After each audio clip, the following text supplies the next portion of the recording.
前几天网上有人自制蛋挞，看着特别好吃。那今儿我也做个试试。首先得用锡箔纸弄几个蛋挞托，不好意思，我捏了4个托，都不一样大。然后把火腿肠切片，面包去边儿，再用擀面杖擀一下，放进刚做的托里边，放上2片香肠，在上面打个鸡蛋，撒点胡椒粉，再放上几粒蓝莓，防老年痴呆。这样一个简易的自制蛋挞就做好了。当然最后还得放烤箱里烤15分钟。Later， 验货时间到。嘿呦，跟盖了帽的，看着也忒好吃了吧！今儿我就是神厨小富贵美国分柜，赶紧尝尝吧。这是半个蛋挞，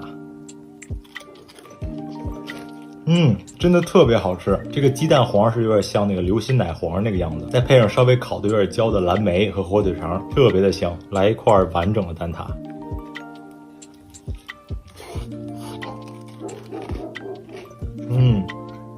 还剩下这个鸡蛋流出来的，就给我姐留着吧。